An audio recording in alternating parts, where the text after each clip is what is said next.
vamos a hablar ahora sobre las dicotomías antropológicas. Ya hemos hablado de las dicotomías ontológicas o metafísicas, hemos avanzado un poco sobre las dicotomías o falsas dicotomías, ¿no?, de la modernidad a nivel epistémico o nociológico, y lo que nos tocaría abordar sería las dicotomías antropológicas. Entonces, la tradición cristiana, como digo, en la mejor formulación con Santo Tomás, entiende al hombre como una unidad sustancial de cuerpo y alma espiritual. Entonces no hay un dualismo de sustancias, no es que por un lado está la sustancia material en el hombre y por otro lado la sustancia espiritual, sino que hay una unidad. Y el cristianismo no desprecia la materia. El desprecio a la materia por el solo hecho de ser materia es algo propio de religiosidades gnósticas o ciertas tradiciones espirituales orientales, pero el cristianismo no desprecia la materia en cuanto a sí misma, más aún cuando afirmamos que el verbo se hizo carne, ¿no?, que Dios mismo tomó carne. Pues bien, la modernidad tiene ese mismo problema de, pues, entender la armonía, la continuidad, la unidad en el ser humano del cuerpo y el alma espiritual. Lo que va a plantear la modernidad entonces es un concepto unilateral. Por un lado va a haber filósofos que van a ver al hombre como pura conciencia pensante. Creo que el caso más extremo sería alguien que tampoco me cae muy bien y creo que ya se va notando, René Descartes. Para Descartes, pues el hombre es fundamentalmente su espíritu, y su espíritu ni siquiera lo entiende de un modo completo, porque, por ejemplo, en la visión tomista, el alma espiritual del hombre tiene potencias, tiene el intelecto, tiene la voluntad, está orientado hacia Dios, etc. En cambio, en la visión cartesiana, el hombre es puro sujeto pensante. O sea, el elemento volitivo, el elemento de la voluntad, el elemento del corazón, pues como que no entra, ¿no? Es una visión reduccionista del hombre a verlo solo como conciencia, solo como alma, y esa alma encima reducida solo a ser una conciencia y sujeto pensante, y Yo punto. soy una cosa que piensa, palabras literales Exacto, eso, de ¿no? Yo Descartes. soy una cosa que piensa, eso. Entonces, claro, ahí viene la dicotomía, porque para la filosofía de Descartes, el propio cuerpo del hombre le resulta algo extraño al hombre. En la visión de Aristóteles, de Santo Tomás, el cuerpo nos es connatural. Incluso los cristianos creemos en la resurrección de la carne y todo ello. Pero en la visión de Descartes, el cuerpo es algo prácticamente ajeno a nosotros. De otro lado, tenemos a filósofos materialistas. Tenemos, por ejemplo, a Marx o a Feuerbach, que escribió La esencia del cristianismo, y Ludwig Feuerbach, es, digamos, la base de la que se prende Marx para justificar su ateísmo. Cuando Marx, en la crítica a la filosofía del derecho de Hegel, de 1843, dice que la crítica a la religión ya está terminada y que él no necesita criticar a la religión porque la religión ya está bien criticada del todo, refiere que esa labor ya la hizo Feuerbach. Y una frase conocida de Feuerbach es que el hombre es lo que come.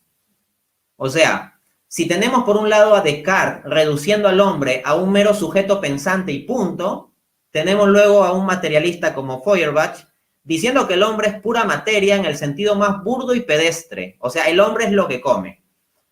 Y asimismo, ese tipo de enfoque lo vamos a encontrar en Engels, en el compañero de Marx, que básicamente va a conceptuar al hombre como un subproducto del proceso del trabajo, como un mono evolucionado por el proceso de trabajo y con unos pensamientos que son subproducto del cerebro y nada más. Entonces, ahí vemos una dicotomía grave. Y para cerrar con esto las dicotomías antropológicas por mi parte, mencionaría que en la cosmovisión cristiana siempre se ha entendido una armonía en el alma humana entre el intelecto y la voluntad. Para Santo Tomás, intelecto y voluntad siempre están operando en conjunto. En cambio, en el irracionalismo de ciertas corrientes modernas, y ya los posmodernos sería esto elevado a la potencia n, se ve en conflicto el intelecto y la voluntad. Esto es muy claro en un filósofo como Friedrich Nietzsche.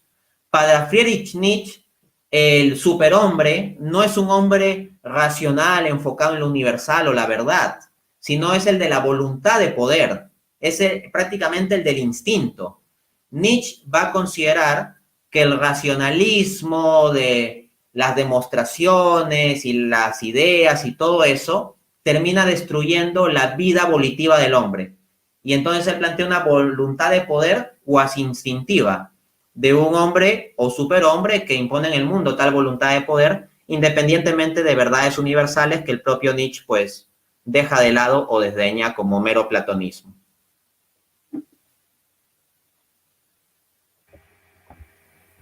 Acá Jonathan haciendo un acto de sacrificio y de renuncia.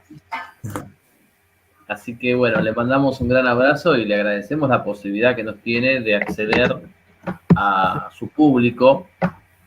Acabamos de expropiar su canal. Hemos expropiado su canal. En un acto marxista, en un boicot socialista a lo Dante y a lo Juan Carlos.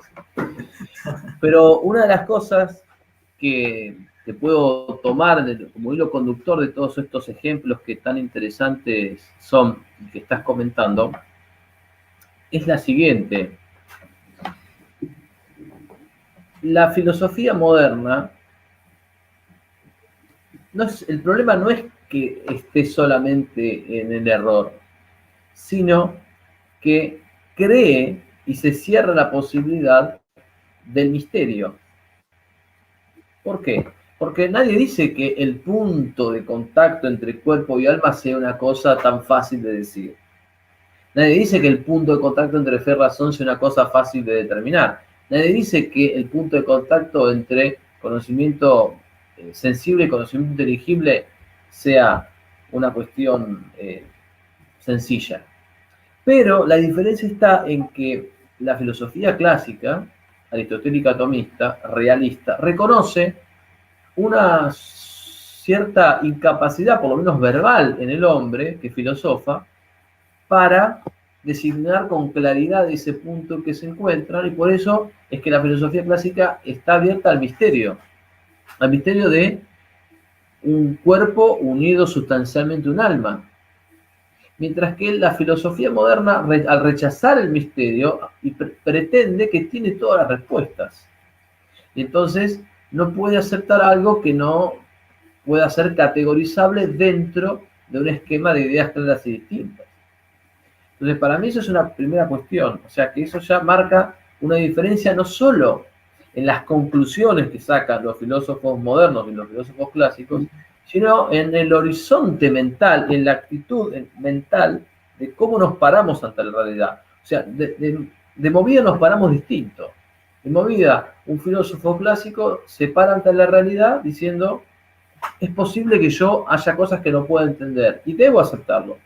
Mientras que el racionalista, sea empirista o racionalista a secas, se para la realidad diciendo, yo voy a lograr la fórmula mágica con la cual voy a condensar toda la realidad. Y lo que no entre dentro de este esquema no existe, no tiene derecho a ser. Entonces, los positivistas lógicos son los campeones con eso, ¿no? Descartar cualquier existencia metafísica porque no entra en sus formulaciones lógico-empiristas, ¿no? Y entonces ese racionalismo se convierte en un reduccionismo de método. Todo dentro del método, fuera del método, nada. Es como si el método fuese una visión de túnel que no te deja ver otras cosas. Entonces también hay aquí, en la filosofía moderna, esta falsa dicotomía entre, si yo reconozco, ¿no? Si el hombre reconoce algo que está por encima de su razón, un misterio, entonces, no, el hombre no es libre, no es plenamente libre, no es plenamente racional, y hay que prácticamente rehacer toda la filosofía de nuevo. Cuando en realidad lo más lógico es reconocer lagunas, reconocer misterios, reconocer problemas que no podemos resolver. Eso es lo que tiene lo lindo de la vida, que no podemos predecirla completamente, podemos anticiparnos algunas cosas, pero hay cosas que simplemente no podemos controlar y tenemos que aceptar sobre ellas nuestra ignorancia. Entonces, aceptar nuestra ignorancia es reconocer nuestra falibilidad y es un punto de partida de la filosofía clásica, estar abierto a ese misterio.